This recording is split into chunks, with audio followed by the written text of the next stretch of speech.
ফার্স্টে শব্দটা শুনলেই তো বুঝতে পারলেন যে কতটা ক্রিস্পি হয়েছে আর কুড়মুড়ে হয়েছে। ভেন্ডির একদম নতুন রেসিপি আজকে বানিয়ে দেখাবো। এখানে কিছুটা পরিমাণে ভেন্ডি নিয়েছি, ভেন্ডিটাকে খুব ভালো মতো ধুয়ে নিয়ে পানিটা কিন্তু ঝরিয়ে নিতে হবে, একদম শুকনো শুকনো করে নিতে হবে। তো পানিটাকে ঝরিয়ে নিয়ে একটা ভেন্ডিকে এইরকম লম্বালম্বি করে 4টে ভাগে ভাগ করে নিয়েছি। তো ভেন্ডিটা আমার কিন্তু কেটে নেওয়া হয়ে গিয়েছে। এবার এটার মধ্যে আমি দিয়ে দিলাম 1/2 টেবিল চামচ লঙ্কার গুঁড়ো, ঝালটা আপনাদের পছন্দ মতো দেবেন। আমি 1/2 টেবিল চামচ রেখেছিলাম। 1/2 টেবিল চামচ জিরের গুঁড়ো, 1/2 টেবিল চামচ ধনিয়া গুঁড়ো করে রেখেছি। আর দিয়ে দিয়েছিলাম কিছুটা পরিমাণে হলুদ গুঁড়ো।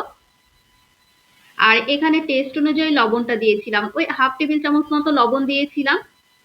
সবজি মশলা যে 5 টাকা ছোট প্যাকেটটা হয়, আমি সেটা পুরোটাই দিয়েছিলাম। সবজি মশলার পরিবর্তে আপনারা ম্যাজিক যে ম্যাগি মশলাটা হয় সেটাও কিন্তু দিতে পারেন। তো আমি এখানে সবজি মশলাটা দিয়েছিলাম পুরোটাই।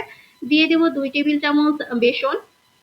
আর এখানে 1.5 টেবিল চামচ দিয়েছিলাম চালের গুঁড়ো। চালের গুঁড়োটা অবশ্যই দেবেন, তাহলে কিন্তু খুব ক্রিস্পি হয়, খেতেও ভালো হয়। এবার সমস্ত কিছুকে খুব ভালো মতো মিশিয়ে নিতে হবে, খুব সুন্দর মতো করে মিশিয়ে নিতে হবে। খুব ভালো মতো করে কিন্তু মিশিয়ে নিয়েছিলাম। এই তো মিশিয়ে নেওয়া হয়ে গিয়েছে। এবার এটা কিন্তু রেস্টে রাখার কোনো প্রয়োজন নেই, সঙ্গে সঙ্গে আপনারা ভেজে নিতে পারবেন। আমি একটা কড়াইয়ে পরিমাণ মতো দিয়েছিলাম সাদা তেল। তেলটাকে কিন্তু খুব ভালো মতো গরম করে নিতে হবে। আপনারা চাইলে এইরকম ডিপ ফ্রাইও করতে পারেন কিংবা অল্প তেলেও ভেজে নিতে পারেন। সর্ষের তেলও চাইলে ভেজে নেওয়া যায়, তবে আমি এরকম সাদা তেলে তেলটাকে খুব ভালো মতো গরম করে নিয়ে এই তো এক এক করে ভেন্ডিগুলো দিয়ে গ্যাসের আঁচটা হাই ফ্লেম করে দিয়ে খুব সুন্দর মতো করে কিন্তু ভেজে নিতে হবে।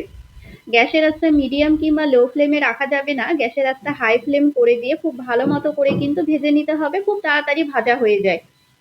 ভেন্ডির একদম নতুন রেসিপি, আপনারা একবার হলেও কিন্তু বানিয়ে নিতে পারেন। এইরকম ক্রিস্পি ভেন্ডি ভাজা আর সঙ্গে যদি একটু ডাল থাকে তাহলে তো আর কিছুই লাগবে না, এটা দিয়ে খাওয়া হয়ে যাবে। দেখুন আমি কিন্তু খুব ভালো মতো করে ভেন্ডিগুলো ভেজে নিয়েছি। এইরকম করেই কিন্তু একটু লাল লাল করে ভেন্ডিগুলো ভেজে নিতে হবে। সুন্দর মতো আমার ভাজা হয়ে গিয়েছে। এক্সট্রা যে তেলটা আছে সে তেলটা আমি ঝরিয়ে নিয়েছি।